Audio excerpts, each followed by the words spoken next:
Segera kita bergabung dengan jurnalis Kompas TV Dian Silitonga langsung dari Gedung Merah Putih KPK Jakarta Selatan untuk informasi lebih lanjut selepas Firly Bahuri berstatus sebagai tersangka di Mapolda Metro Jaya. Ada desakan agar Firly ini diganti, Dian, selepas berstatus sebagai tersangka. Bagaimana kemudian status Firly di KPK sekarang dan sejauh apa mekanisme pergantiannya nanti?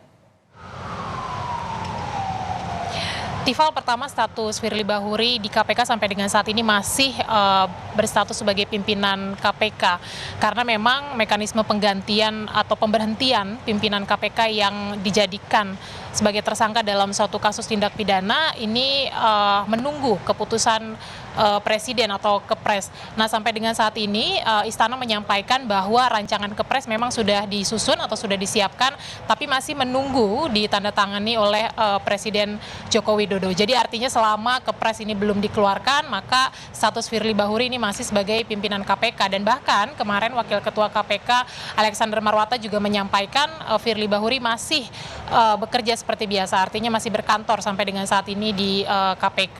Nah, nanti mekanisme penggantian pimpinan KPK sementara tadi sudah saya sampaikan melalui Kepres, dan dalam Kepres nanti ada 2 poin yang tentu akan ditetapkan oleh Presiden Joko Widodo. Yang pertama adalah soal pemberhentian Firly sementara, ini sesuai dengan Undang-Undang Pasal 32 Undang-Undang KPK, dan kemudian juga nanti akan mengangkat atau menunjuk pimpinan sementara KPK. Nah, nanti yang bisa menggantikan Firly sesuai dengan undang-undang adalah pimpinan KPK yang sudah ada.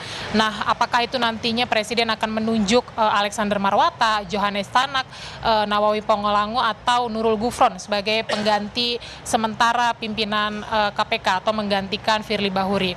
Nah, terkait dengan pemecatan Firly, ini memang mekanismenya bisa dilakukan kalau nanti status Firly ini sudah di tahap sebagai terdakwa.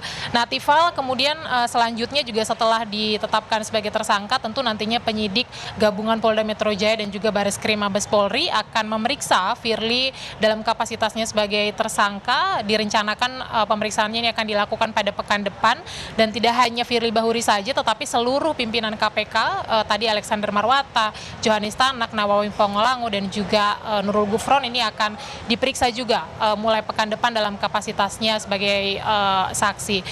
Belum disampaikan memang secara detail tanggal berapa pemeriksaannya untuk masing-masing pihak, tetapi yang jelas Dirkrimsus Polda Metro Jaya Kombes Ade Safri menyampaikan bahwa pemeriksaan terhadap Firly dan seluruh pimpinan KPK ini akan dilakukan mulai tanggal 27 November pekan depan.